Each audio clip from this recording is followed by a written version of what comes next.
여호수아서 24장 25절부터 33절입니다. 오늘은 약속의 증인들이라는 제목으로 말씀 나눕시다. 잠깐 기도하겠습니다. 하나님의 시간 여호수아의 마지막 부분을 우리가 묵상합니다. 여호수아서를 통해서 우리에게 말씀하시고 도전하시는 주의 음성을 듣고 날마다 주님이 기뻐하는 백성으로 살아갈 수 있는 힘을 더하여 주옵소서. 부탁하며 예수님의 이름으로 기도하옵나이다. 아멘. 지난 한 주간 CBS에서 방송을 하나 한 게 있습니다. 우리나라의 기독교 윤리 실천 운동이라고 하는 곳이 있는데 거기에서 여론조사를 했는데 한국인이 한국교회를 얼마나 신뢰하는지 신뢰도 조사를 한 겁니다. 근데 신뢰도 조사의 결과를 보니 한국인 75.4%가 한국교회를 신뢰하지 않는다라고 대답을 했다라는 거예요. 신뢰한다라는 대답은 약 19% 정도 나왔다고 합니다. 그러니까 한국교회의 신뢰도가 계속해서 하락하고 있을 뿐만 아니라 고착화되고 있다는 거예요. 사실은 2023년에도 신뢰도 조사를 했지만 그때도 74%가 한국교회를 신뢰하지 않는다고 했다는 거예요. 그러니까 신뢰하지 않는 수준은 계속 낮아지고 있는데 그 수준이 고착화되어서 위로 올라가지 않고 있다는 거예요. 그러니까 불교, 천주교, 기독교 이 3대 종파 중에 기독교가 가장 신뢰할 수 없는 종교라고 사람들이 생각한다는 거예요. 서글픈 일이죠. 근데 왜 그렇게 생각하느냐라고 물어보니까 첫째는 교회가 공익보다는 집단 이기주의, 자기 교회 이익만을 생각하는 사람들이 너무 많다는 거예요. 두 번째는 교회가 너무 정치적으로 편향성을 띈다는 거예요. 그러니까 사람들이 볼 때 교회는 마치 정치 집단처럼 행동을 하고 설교를 하고 있다는 거예요. 그리고 세 번째는 교회 목회자나 성도들의 윤리성이, 도덕성이 너무 세상보다 못하다, 타락해 있다, 이렇게 사람들이 생각을 한다는 거죠. 이게 지금 세상이 보는 우리 이 땅의 교회의 모습이라는 거죠. 여러분 처참하지 않습니까? 왜 이런 지경에까지 이르렀을까요? 저는 교회가 참된 증인으로서의 능력을 상실한 것이다 라고 생각합니다. 증인이라는 말은 다른 말로 돌리면 제자도를 얘기합니다. 여러분이 성경을 보면 누가복음과 사도행전은 누가가 썼는데 누가복음과 사도행전은 계속해서 제자들을 가리켜서 증인이라고 얘기합니다. 누가복음 1장은 기록된 사실을 목격한 목격자들이 있었다고 얘기하고 누가복음 24장 마지막에는 너희가 이 모든 일의 증인이다라고 예수님이 제자들에게 말씀을 하세요. 그리고 사도행전 1장을 보면 예수님께서 40일 동안 하나님 나라를 증거하시고 다 나타내신 후에 마지막으로 천사들이 제자들에게 너희가 예루살렘과 유대와 사마리아 땅끝까지 이르러 내 증인이 되라라고 이렇게 요청을 하는 내용을 보고 마지막에 우리가 사도행전 28장 끝부분에 보면 사도 바울이 옥에 갇혔음에도 불구하고 사람들에게 계속 하나님 나라의 일을 전파하고 증거하는 일을 했다라고 성경이 얘기합니다. 계속해서 제자가 누구냐? 증인이다 이렇게 얘기하는 거예요. 근데 구약에 보면 이 누가복음 사도행전하고 똑같은 증인에 대해서 얘기하는 책이 있는데 바로 그게 오늘 우리가 읽은 여호수아서라는 것을 알 수 있어요. 왜? 여호수아도 우리가 계속 읽었지만 1장부터 24장 내용을 보면 계속해서 증인에 대해서 얘기를 하고 있습니다. 4장에 보면 12돌을 세워서 이게 증인이 될 것이다 얘기합니다. 7장에 보면 아간의 무덤, 돌무덤을 쌓고 이게 증거가 될 거다고 얘기합니다. 9장에 보면 기브온 거민들이 돌아왔는데 이게 오늘까지 있어서 증거가 된다고 얘기합니다. 10장을 보면 남쪽의 5 왕을 죽이고 돌무덤을 쌓은 다음에 이게 우리의 증거가 된다라고 얘기합니다. 갈렙이 헤브론을 차지하고 나서 오늘까지 헤브론이 갈렙의 믿음으로 차지한 증거가 됐다라고 이렇게 얘기하는 내용이 나옵니다.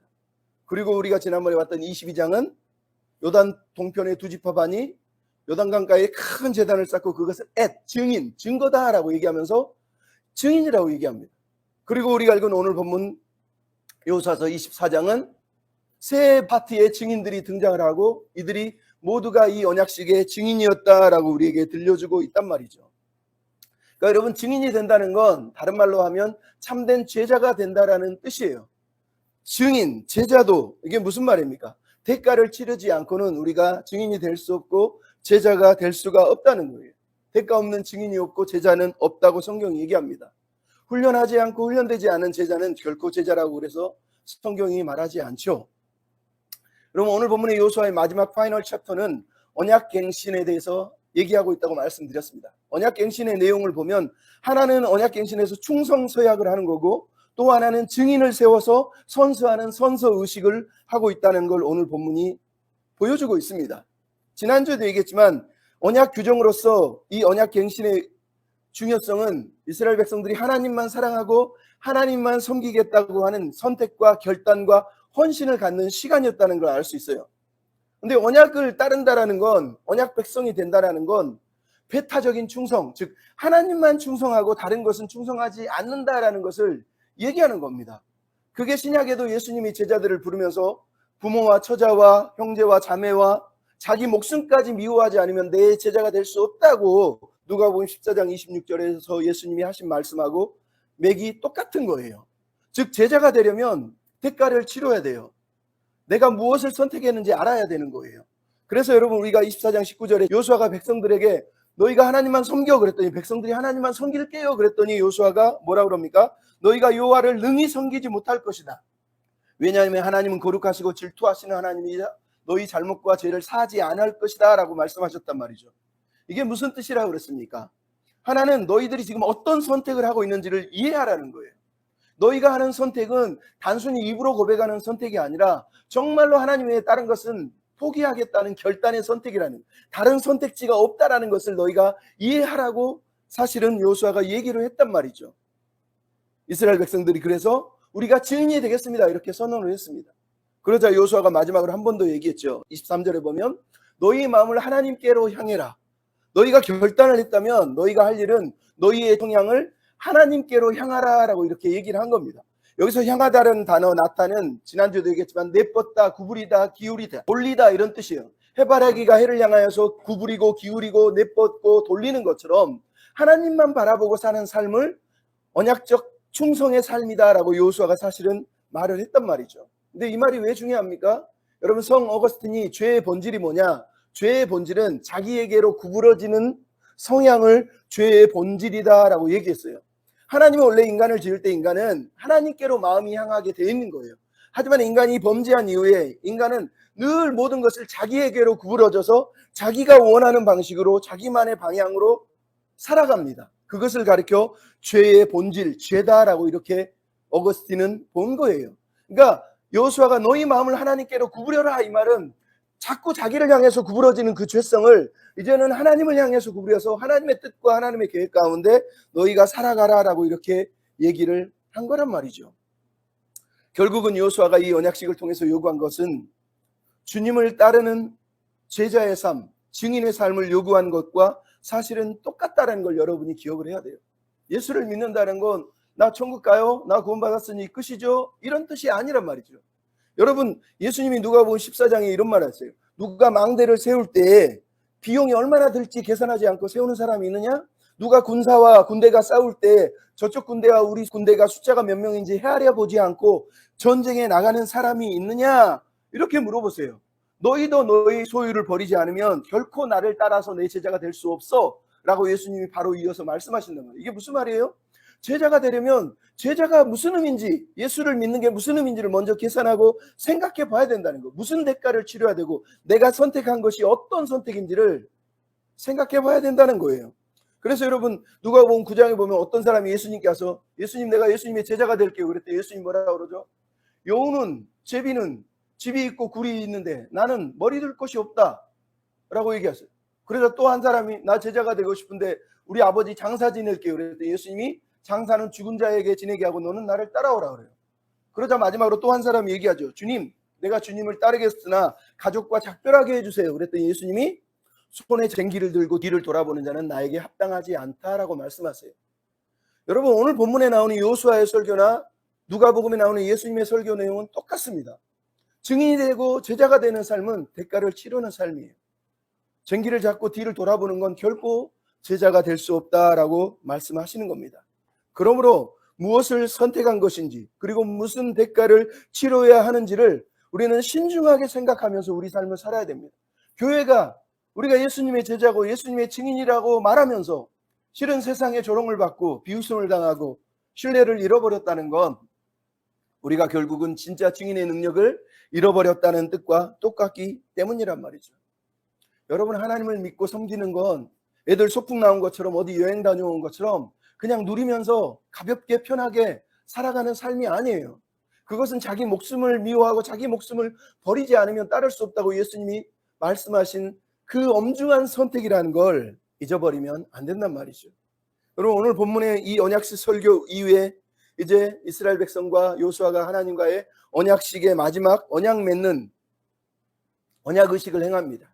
언약을 기록하고 그리고 언약을 보관하고 그리고 증인을 세우는 이 작업을 오늘 본문에서 하고 있단 말이죠. 그러면 이 오늘 본문에 나오는 요수아의 증인들과 그들이 성서한 그리고 증거하려는 내용이 무엇입니까?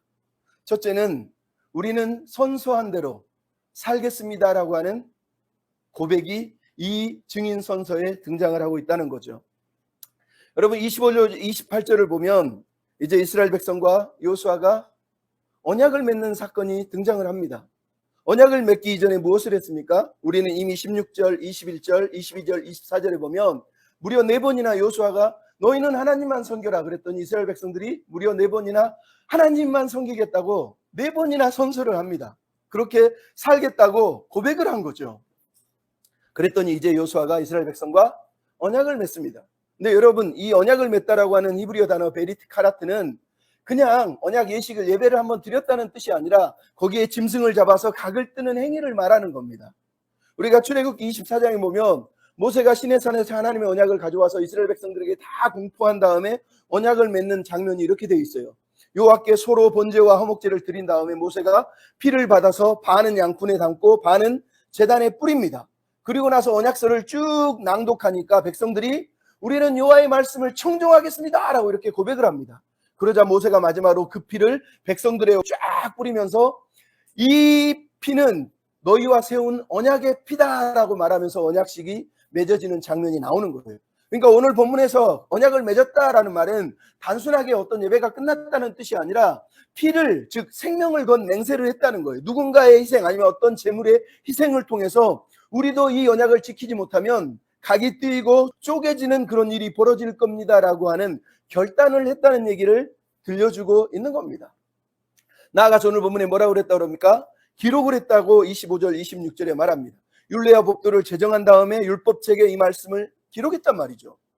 모세도 출애굽 24장 4절을 보면 이 말씀을 다 기록을 하는 것을 지금 오늘 본문이 또 하고 있는 내용이에요. 그 기록 내용이 뭐겠습니까? 새로운 율법을 만든 게 아니에요. 그들이 오늘 본문에서 했던 충성 맹세, 여호와만 사랑하고 여호와만 섬기고 여호와만 따르겠다, 다른 우상은 다 치워버리겠다라고 하는 그 마지막 맹세, 24절에는 뭐라고 그럽니까? 우리 하나님 여호와만 섬기고 그의 목소리를 우리가 청종하겠습니다 라고 했던 이 맹세를 기록했다고 얘기하는 거예요. 그러니까 24장은 그날 기록했던 내용을 오늘 우리가 읽고 있는 거예요. 근데 여러분, 흥미로운 게 뭡니까? 24절 내용, 여호와를 섬기고 그의 목소리를 우리가 청정하리이다 이렇게 하시는 말씀. 여러분, 여호와를 섬기는 게 뭘까요? 오늘 본문은 정확하게 얘기하죠. 하나님을 섬긴다는 건 하나님의 말씀을 듣는 겁니다. 하나님의 말씀에 순종하는 겁니다. 가장 중요한 거예요. 여러분이 사무엘상 15장에 보면 사울왕이 하나님의 말씀을 안 듣고 아발렙을 친거한 다음에 막 각종 재물들과 좋은 걸 끌어오니까 사무엘 선지자가 사울에게 뭐라고 그러죠? 여호와의 말씀을 청종하는 것을 하나님이 다른 제사 드리는 것보다 더 좋아하신다. 순종이 제사보다 맞고 듣는 것이 수대양의 기름보다 나으니 고역하는 건 점치는 것과 같고 안구한 것은 사신 우상에게 절하는 죄와 같습니다. 이렇게 얘기합니다. 여러분, 이게 무슨 말이에요? 하나님은 순종하는 걸 가장 사랑하신대요. 근데 그 반대편에 뭐라고 그랬어요? 우상 숭배가 있대요. 우상 숭배가 뭐라고 그랬어요? 듣지 않는 걸 우상 숭배라고 얘기하는 거예요. 여러분, 우리는 우상 숭배를 막 물건 만들어 놓고 아니면 우리가 사랑하고 좋아하는 것을 우상 숭배라고 말하지만 성경은 더 본질적인 얘기를 하세요. 우상 숭배가 뭐냐? 하나님의 음성을 듣지 않는 거예요. 하나님의 말씀을 들어놓고도 거역하는 거예요. 나는 하나님 뜻대로 살고 싶지 않아요. 그것을 가리켜서 사무엘 선지자는 우상 숭배다라고 우리에게 얘기를 한 겁니다. 아까도 얘기한 것처럼 자기에게로 구부러진 마음을 말하는 거예요. 그러니까 늘 자기를 위해서 자기 중심적으로 하는 사고, 하나님 뜻과 상관없이 사는 그것을 가리켜 사무엘 선지자가 우상 숭배라고 말한 겁니다. 그러니까 오늘 보면 24절에서 여호와를 섬기는 것은 하나님의 음성을 듣는 것이다라고 하는 말은 단순하게 귀를 기울여 듣는 얘기가 아니라 말씀대로 사는 것을 말한단 말이죠. 그러니까 그들이 지금 하고 있는 맹세가 뭡니까? 이미 여호수아 8장에서 에발산과 그리심 사이에 있는 곳이 세겜이에요. 그러니까 에발산과 그리심산 사이에서 하나님의 말씀을 다 낭독하고 이스라엘 백성이 우리는 하나님의 백성입니다라고 선서했던 여호수아 8장의 이야기가 오늘 본문에 다시 한번 재생되고 있는 거예요. 무슨 얘기입니까? 그날 했던 언약 맹세를 이 사람들은 여기서 세겜에 서서 다시 한번 생각해보고 다시 한번 재서약을 하고 있는 내용이 오늘 본문의 내용이란 말이죠. 그러니까 이스라엘 백성들은 자기들이 고백한 내용이 무엇인지를 받아들였고, 내가 하나님만 사랑하고 하나님만 선택하고 산다는 건 정말로 엄중하고 정말로 내 생명을 걸어야 되는 언약이구나라는 것을 그들이 오늘 본문에서 언약을 맺음으로 인해서 결단을 했다고 우리한테 들려주고 있는 겁니다. 즉 나는 이 선서대로 이 언약대로 살겠다고 말한 거예요. 여러분, 오늘 본문에 세겜에서 언약을 맺은 이 세겜, 저번에도 하면 설명드렸죠. 세겜이 무슨 뜻이라고 그랬습니까? 명사는 어깨, 짐을 진 자라는 뜻이지만 동사는 샤카함이라 그래서 어깨에 짐을 지기 위해서 등을 굽히다, 아니면 사람이나 짐승의 등에 짐을 적재하다, 이런 뜻이에요. 그러니까 세겜 언약의 의미가 뭐예요? 나의 어깨에 언약의 짐을 짊어진다라는 뜻이란 말이에요. 그러니까 우리가 예수님이 우리 대신 모든 죄짐을 대신 지셨다라고 할 때 예수님이 우리 대신 세겜 언약을 성취하셨다라는 걸 성경이 우리한테 들려주는 겁니다. 근데 중요한 건 우리의 죄짐을 주님이 대신 지셨다면 이제 우리는 우리에게 맡겨진 짐과 우리에게 맡겨진 멍에를 져야 된다라는 거예요. 그게 주님이 요구하신 거예요. 우리 다 알잖아요. 예수님 뭐라고 그랬습니까? 수고하고 무거운 짐진 자들아 내게로 오라. 내가 너희를 쉬게 하리라. 그런 다음에 뭐라고 하죠? 내 멍에는 쉽고 내 짐은 가볍다고 말한 거예요. 예수님을 따르면 예수님이 지어주시는 짐과 멍에, 내가 져야 될 짐과 멍에가 있다고 성경이 얘기하는 거예요. 예수님은 우리 대신 모든 죄의 짐, 세상의 짐은 다 짊어지셨지만 우리는 예수님을 따르기 위해서 예수님이 허락하신 짐을, 멍에를 져야 돼요. 근데 그 멍에와 짐이 뭡니까? 예수님은 명확하게 얘기했죠.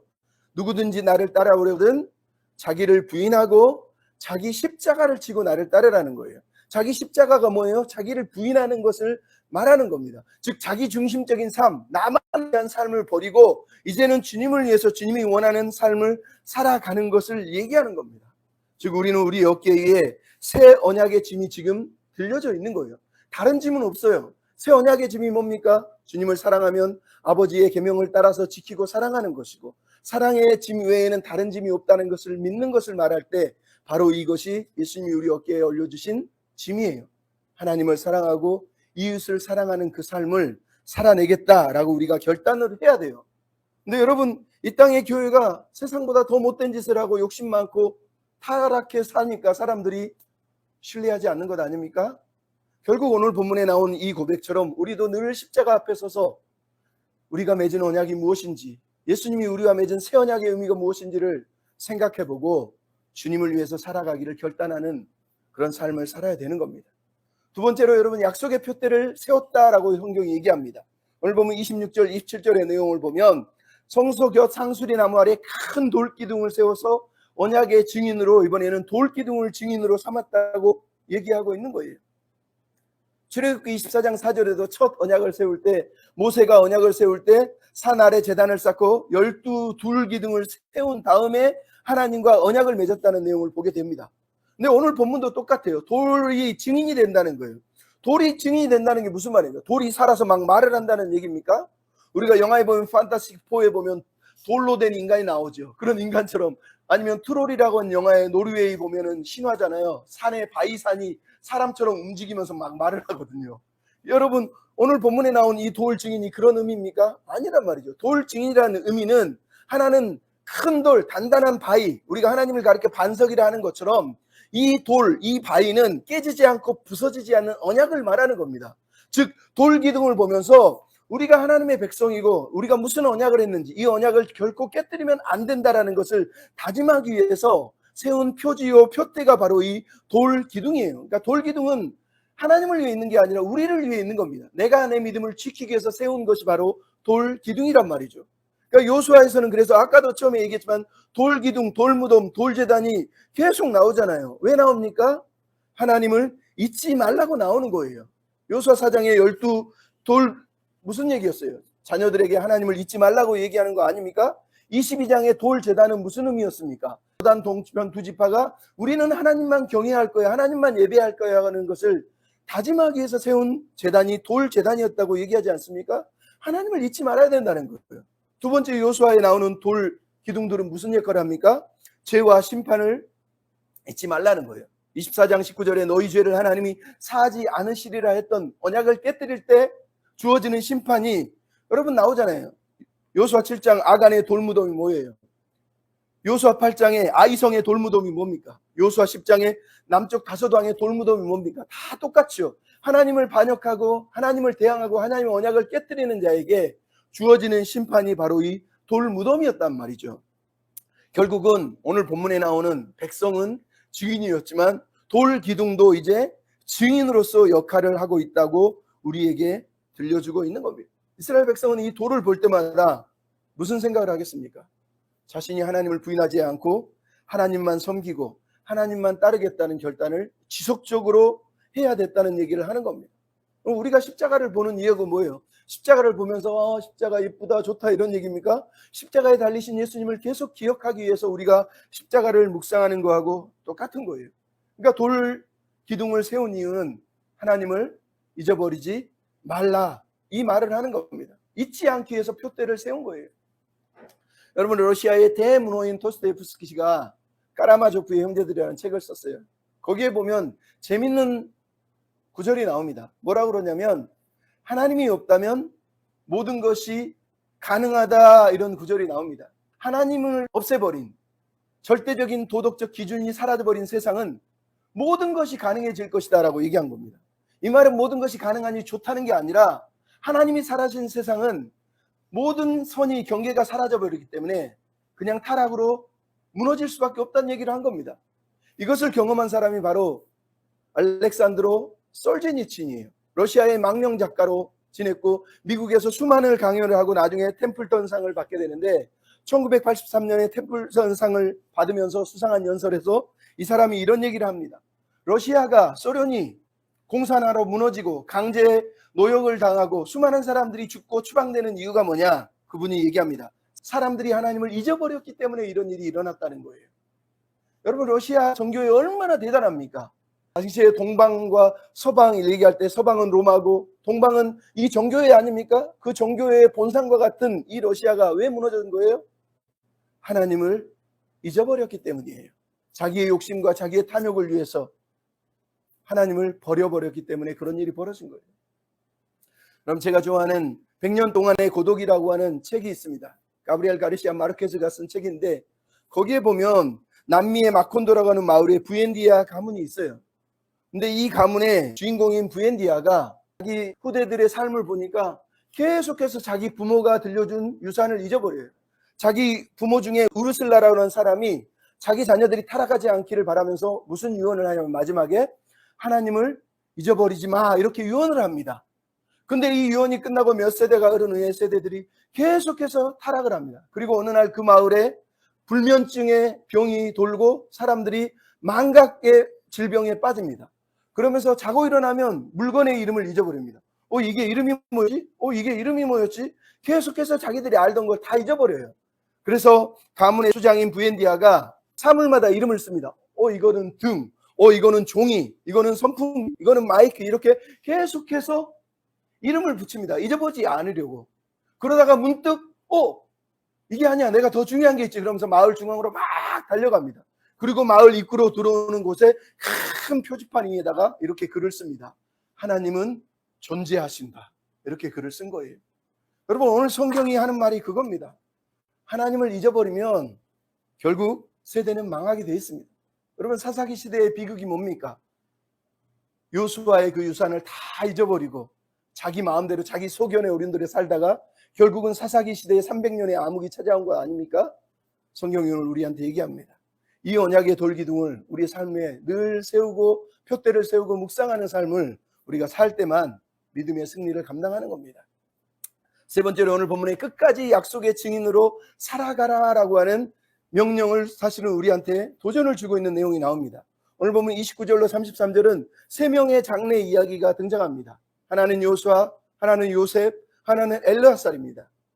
이 세 사람은 모두가 하나님의 언약, 약속에 헌신했고 그리고 모두가 약속의 기업에 오늘 묻혔다라는 것을 우리한테 들려주는 이 사람들을 통해서 말하는 겁니다. 너희들도 약속의 증인으로 끝까지 믿음의 길을 걸어가고 믿음의 삶을 살아내라라고 우리한테 사실은 도전을 하고 있는 것이죠. 먼저 요수아의 죽음을 보겠습니다. 요수아는 29절로 31절에 보면 110세에 죽었습니다.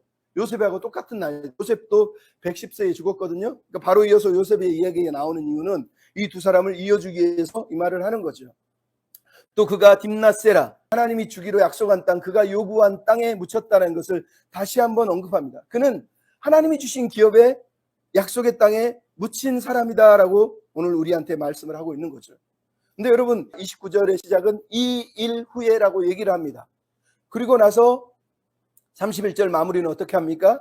요수아가 사는 날 동안 요수아 뒤에 생존한 장로들이 모든 하나님이 하신 일을 아는 자들이 사는 날 동안 여호와를 섬겼다라는 말씀으로 요수아의 앞뒤 구절을 싸고 있는 것을 우리가 보게 됩니다. 이게 무슨 말이에요? 요수아의 삶의 목적은 오직 한 가지였다는 거예요. 이스라엘 백성들이 언약 백성으로 하나님만 섬기고 사는 것을 요수아는 원했다고 얘기하는 거예요. 여러분, 노년에 가장 좋은 땅을 달라고 요구해도 되는 그가 가장 척박한 땅, 아무도 모르는 산지의 딥나세라에 들어가서 살았다고, 그리고 그곳에 묻혔다고 얘기할 뿐만 아니라 그는 그 죽음 바로 직전에 한 마지막 과업이 이스라엘 백성들을 하나님과 언약을 갱신하는 언약 백성의 언약 갱신을 했다라고 성경이 우리한테 말하는 겁니다. 더 나아가서 요수아의 삶은 그 사후에도 지속됐다는 거예요. 요수아가 사는 날뿐만 아니라 그 뒤에 생존한 장로들이 사는 날 동안 사람들이 하나님을 섬겼다라고 얘기한 겁니다. 그러니까 요수아가 얼마나 자기 생을 하나님의 약속에, 하나님의 언약에 헌신했는지 오늘 본문이 우리에게 들려주고 있는 거예요. 이게 오늘 우리에게 주는 도전 아닙니까?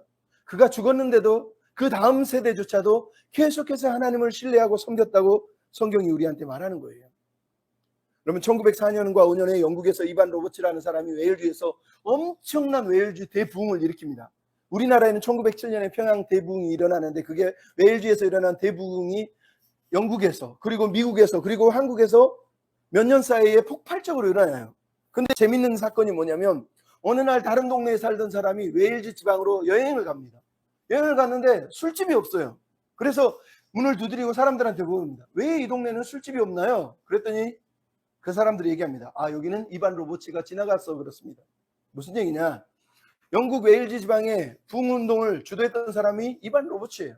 이반 로버츠의 설교를 듣고 사람들이 회심을 하게 되고 그때부터 사람들이 술집이 문을 닫는 일이 벌어지고 그 마을에, 그 지역에 술집이 사라져버린 거예요. 그래서 왜 술집이 없어 물어보면 이반 로버츠가 지나갔다고 그런 거예요. 그 사람의 영향력을 얘기하는 거예요. 여러분, 우리나라에 1907년에 평양 대부흥이 일어났을 때 곳곳마다 술집이 문을 닫았고 밤이 되면 술집 술 마시고 핫도 치고 도박하던 사람들이 다 사라졌다고 그래요. 왜? 하나님의 말씀을 듣고 목회자들의 설교를 듣고 사람들이 변화된 거예요. 오늘 요수아의 말씀을 듣고 요수아가 죽은 후에도 그 세대들이 그 영향력을 받아서 하나님만 섬겼다는 얘기를 우리가 듣는 것은 얼마나 귀하고 놀랍습니까? 이게 요수아의 삶이에요. 평생을 언약에 헌신했고 이 약속을 위해 증인으로 살고 이제 약속의 증인으로 묻혔다고 얘기하는 거예요. 근데 여러분, 더 놀라운 게 뭡니까? 요수아의 마무리를 가리켜서 29절은 여호와의 종 눈의 아들이다라고 얘기하는 거예요. 그러면 우리가 요수아 1장 1절을 볼 때 요수아를 뭐라고 그러죠? 모세의 수종자, 시종이라고 얘기했습니다. 요수아서는 한 번도 요수아를 여호와의 종이라고 부르지 않습니다. 근데 그가 죽는 때에 이르러서야 여호와의 종이라고 얘기한 거예요. 그럼 이게 무슨 말이겠습니까? 여호와의 종이 되는 건 평생의 훈련과 인내와 시험을 통과하여서 마지막에 얻어지는 것이다라고 우리한테 사실은 들려주고 있는 겁니다. 요수아는 여호와의 종이 되려고 애쓴 사람이 아니라 그냥 겸손하게 모세의 수종자로 하나님의 명령에 순종하고 살았는데 결국은 여호와의 종이라는 칭호를 지금 듣고 있는 겁니다. 즉 요수아는 모세의 탁월함을 사모했거나 모세처럼 되고 싶어서 산 사람이 아니라 모세가 하나님과 함께했고 하나님의 말씀과 언약이 모세를 따라 흘러왔기 때문에 요수아는 그 하나님 그 말씀을 사모해서 모세의 종으로 살아온 거예요. 그러니까 요수아는 모세의 후광을 입고 싶어서 산 사람이 아니라 하나님과 하나님의 언약, 하나님의 말씀만을 섬기기 위해서 그동안 살았던 사람이라는 거예요. 그래서 오늘 본문의 요수아는 여호와의 종, 말씀의 사람으로 마무리를 하고 있다고 우리한테 말을 하고 있는 겁니다. 여러분, 이게 이 땅의 교회에 너무너무 중요한 거예요. 여러분, 우리가 아는 모세를 생각해 보세요. 요수아와 모세는 마지막이 너무 달라요. 요수아는 마지막에 은혜 가운데 약속의 땅에 묻히지만 모세는 어떻게 됩니까? 그 고생을 하고 광야 생활을 해서 이스라엘 백성을 끌고 왔는데 백성들이 불평하니까 반석을 치라고 하나님이 명령을 합니다. 근데 모세가 뭐를 해요? 내가 이 반석에서 물을 내리랴 그러면서 내가 라고 다짐하면서 반석을 때립니다. 그랬더니 하나님이 바로 뭐라 그러죠? 너희가 나를 믿지 않고 내 거룩함을 나타내지 아니하였으니 너는 가나안 땅에 들어가지 못할 것이다 라고 얘기한 겁니다. 그 대단한 모세가 결국은 마지막에 뭐를 했다는 거예요? 자기 자기 감정을 참지 못하고 하나님을 끝까지 신뢰하지 않고 하나님을 끝까지 거룩함을 드러내지 않고 자기를 드러내다가 가나안 땅에 들어가지 못했다는 거예요. 그가 지옥에 갔다는 얘기는 아니지만 그가 이렇게 책망받게 된 이유가 무엇입니까? 그가 하나님의 종이라고 하는 그 거룩한 이름을 마지막에는 사실은 더럽혔다고 말하는 거하고 똑같은 거예요. 여러분, 하나님의 종이라고 하는 단어, 여호와의 종이라는 단어 얼마나 무서운 단어예요. 근데 우리는 목사만 되면 기름 부음만 받으면 나 여호와의 종이야, 나 하나님의 종이야, 야 나 기름 부음 받았는데 어떻게 나한테 그렇게 니네들이 까불어, 너 장로잖아, 집사잖아, 막 이런 사람들이 있습니다. 여러분, 여호와의 종의 무게가 얼마나 무겁습니까? 근데 그 무게를 모르는 사람들은 기름 부음 한번 받으면 나 여호와의 종이야, 하나님의 종이야, 그렇게 교만할 수가 없어요. 여러분, 지난 한 주 동안에 교계에서 시끌시끌한 내용이 뭔지 아세요? 부산에 있는 저 큰 교회 목사님이 부교육자들을 불러놓고 막 XX 하면서 온갖 욕설을 퍼부었어요. 그냥 욕설뿐만 아니라 인격 모독을 한 거예요. 그랬더니 처음에는 이 부교육자들이 게을러가지고 막 성도들 신방도 안 하니까 화가 나서 그랬다고 그랬는데 사람들이 그게 받아들였냐요? 여기저기서 막 뉴스가 난리가 나니까 결국은 나 교회에서 사임합니다 그러면서 사임을 하고 물러났다는 거예요. 이 사건으로 그동안 교회에서 부교육자들이 막 욕설당하고 막 인격 모독당한 사람들이 나도 당했어요 그러면서 막 글을 올리는 거예요. 이게 한국교회의 모습이라는 거예요. 왜 우리가 증인의 모습을 잃은 거예요? 여호와의 종의 그 거룩한 삶을 요수아처럼 끝까지 언약 약속의 사람으로 살아낸 이 삶을 교회는 던져버린 거예요. 그게 여러분 슬픈 거예요. 슬픈 거예요. 여러분, 여호와를 아는 삶은 그렇게 살 수가 없어요.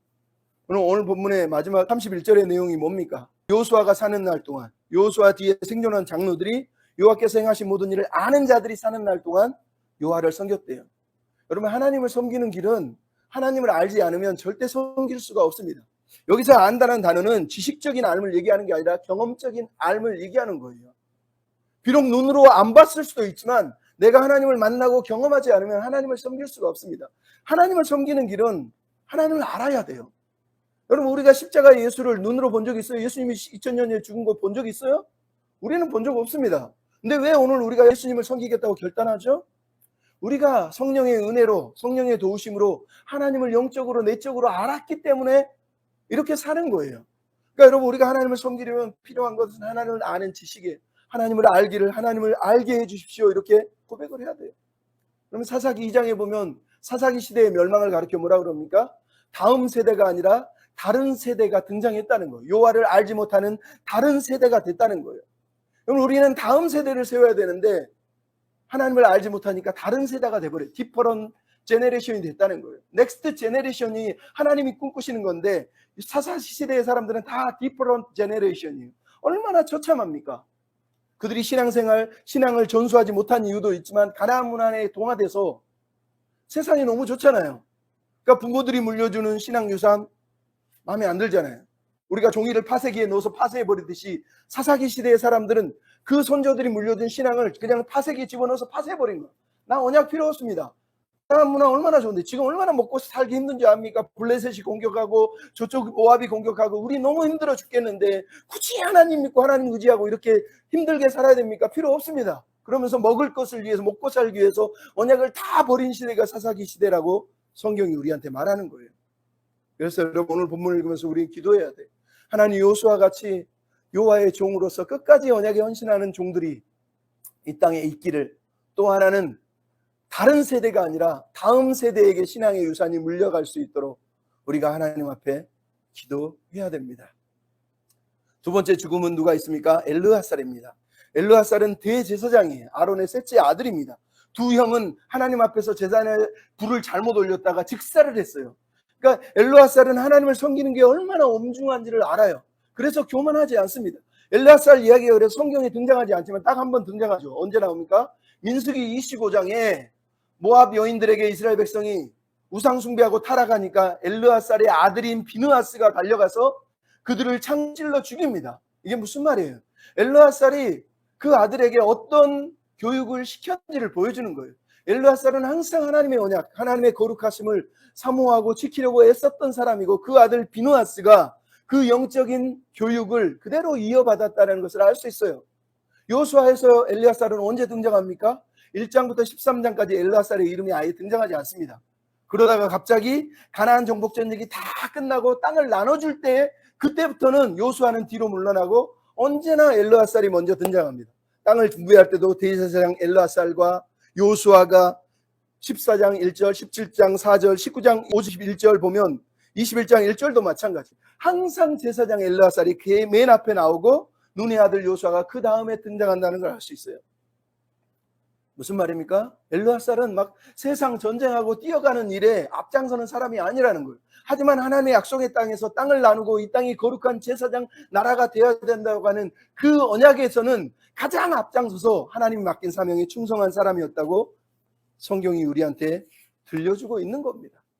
즉 대제사장 엘르하살은 하나님의 언약을 위해서 그 언약의 땅이 제사장 나라가 되는 일을 위해서 끝까지 여호수아와 협력했지만 또 자기에게 맡겨진 영적인 임무를 포기하지 않고 끝까지 지켜낸 사람이라고 얘기하는 거예요. 그리고 그가 비느하스에게 준 기업에 묻혔다라고 오늘 본문이 말을 하고 있는 겁니다. 이제는 광야 시대와 가나안 정복 전쟁의 시대가 막을 내리고 새로운 시대가 시작됐다고 얘기하는 겁니다. 비느하스 시대는 디퍼런이 아니라 넥스트예요. 새로운 시대 다음 세대가 그 유산이 엘르하살에서 이제 비느하스에게 전달됐다라는 것을 우리에게 보여주고 있는 것이죠. 그 일을 엘르하살은 마지막까지 요수아처럼 묵묵하게 감당했다고 말을 하고 있는 겁니다. 그리고 마지막에 이제 세 번째로 요셉의 장례가 32절에 등장합니다. 여러분 히브리 문법 문학은 언제나 제일 중요한 것을 가운데 둡니다. 즉 요수아의 죽음과 그 세대의 사람이 엘르하살의 죽음 사이에 가운데 요셉의 이야기를 집어넣는 이유는 요셉의 죽음이 가장 이 이야기에서 마지막 마무리에서 중요하다는 것을 강조하려는 거예요. 요셉이 어디에 묻혔습니까? 세겜 땅에. 우리가 몇 번 들었지만 세겜 땅은 아버지 야곱이 세겜 사람들에게 돈을 주고 산 땅이고 죽을 때 요셉에게 너는 이 땅을 내가 너에게만 유산으로 주는 거예요. 유산을 주는 이유는 하나님이 너희를 다시 가나안 땅에 돌아오게 하실 것이라는 약속 때문이야라고 얘기합니다.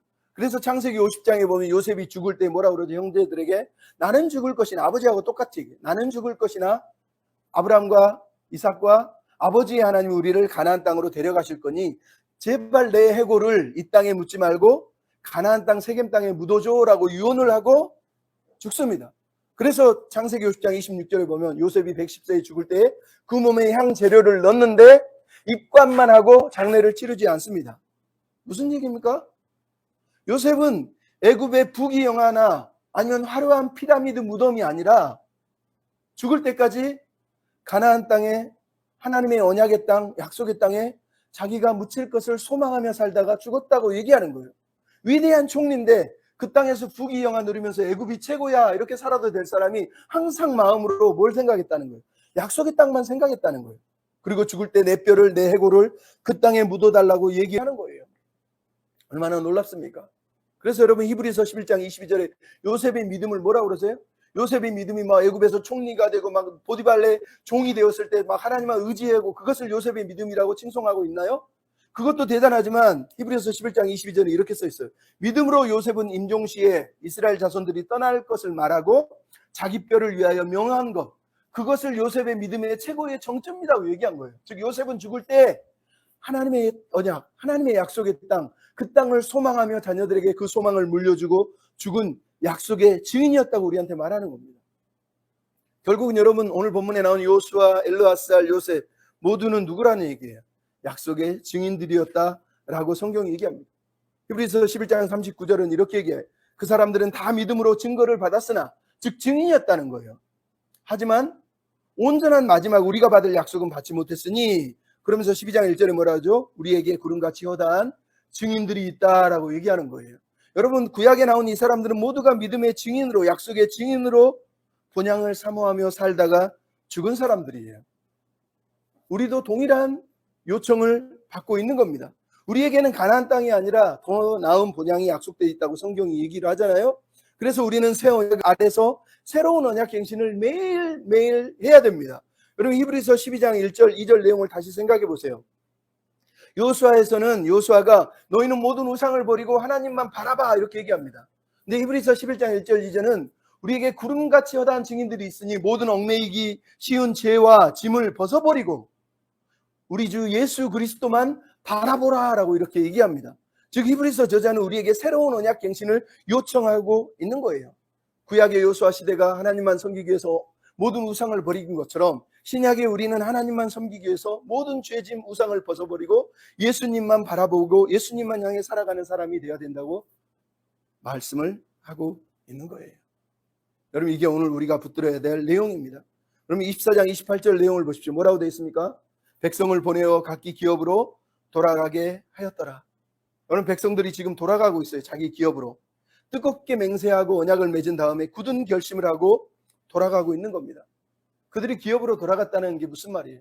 그들은 이제 더 이상 싸워야 될, 그리고 확장해야 될 땅이 없다는 얘기를 하는 거예요. 하나님은 약속한 적이 없어요. 더 이상 이제 더 분배받아야 될 땅도 없어요. 더 이상 들어야 될 더 다른 말씀도 없어요. 더 이상 맺어야 될 더 다른 언약도 없는 거예요. 그들에게는 유일한 선택 하나밖에 없는 거예요. 이제 돌아간 기업에서 유일한 사랑으로 유일하신 하나님만 섬기는 그거 외에는 남아있지 않다고 성경이 우리한테 말하는 겁니다. 오늘 우리도 마찬가지 아닙니까? 우리도 더 이상 정복해야 될 땅은 없지만 복음을 이제 땅끝까지 전해야 될 사명이 우리한테 있는 거예요. 더 이상 우리에게 분배해 줄 땅은 없지만 우리는 하나님의 나라를 유업으로 받기 위해서 모든 민족을 제자로 삼기 위해서, 가르치고 지키게 하기 위해서 살아야 될 사명이 남아있다고 얘기해요. 목자이시고 말씀의 육신이 되신 예수님 외에 다른 말씀을 우리에게 주신 적이 없고 다른 이름, 다른 언약을 주신 적이 없기 때문에 우리는 오직 예수님만 바라보고 예수님이 이 땅에서 하신 유업을 우리도 이어가는 다음 세대, 넥스트 제너레이션이 돼야 된다고 얘기하는 겁니다. 그럼 백성들이 언약을 마치고 돌아간 기업은 우리가 오늘 예배를 끝내고 돌아갈 삶의 자리하고 똑같은 겁니다. 거기서 언약 백성임을 기억하고 우리의 삶의 나름대로의 언약의 표대를 세워서 내가 매일 이 언약대로 살 거야라고 하는 다짐을 하고 결심을 하고 되새기고 좌우로 치지 않는 사랑과 충성을 다시 한번 하나님 앞에 맹세하며 우리의 삶을 살아내야 돼요. 그리고 우리 서로가 믿음의 증인들이, 나에게 증인이 필요해요. 여러분, 오늘 본문에 이스라엘 백성들이 서로가 증인이 된 것처럼 우리도 삶 가운데 서로에게 증인이 필요한 거예요. 근데 우리가 너무 외롭잖아요. 나 혼자 살잖아요. 그러다 보니까 우리가 믿음을 지키지 못해요. 우리에겐 증인이 필요한 거예요. 각자에게 믿음의 증인들을 위해서 기도해요. 나에게 이런 믿음의 친구가 있어서 내 믿음을 붙들어주고 확인해주는 사람이 필요해요. 그리고 돌 같은 믿음으로 이 다짐을 굳게 하고 요수아와 요셉과 엘르에셀처럼 언약의 백성으로서의, 언약의 증인으로서의 삶을 살아내는 것을 하나님이 우리한테 요구하시는 겁니다.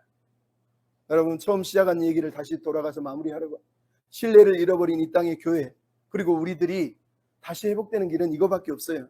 우리가 진짜 참 증인이 되는 거예요. 우리 삶의 언약의 표대들을 계속해서 세우는 거예요. 그리고 우리가 언약의 증인으로서 날마다 하나님만 섬기고 살아가야 돼요. 우리 안에 있는 우상들, 교만, 탐욕, 부정, 불의, 정치적인 어리석음들을 다 버려야 돼요. 그리고 십자가를 정말 우리 인생의 표대로 삼고 그 십자가만 바라보고 마지막까지 하나님의 거룩한 백성으로, 언약 백성으로 이 땅을 살아갈 때 하나님이 우리를 통해 영광을 받으실 거예요. 우리가 그러한 믿음의 삶을 살아내는 저와 여러분이 다 되셨으면 좋겠습니다. 아멘. 주님만 따라서 살아가는 언약의 증인, 약속의 증인으로 살겠습니다. 이런 결단을 우리가 했으면 좋겠습니다. 내 아버지, 내 아버지, 나를 주목하소서. 나의 기도를 들어주소서. 내 아버지, 나를 사용하여 주사 주여 이 땅 고쳐주소서. 아버지, 내 아버지, 나를 주목하소서. 나의 기도 들어주소서. 내 아버지, 나를 사용하여 주사 주여 이 땅 고쳐주소서.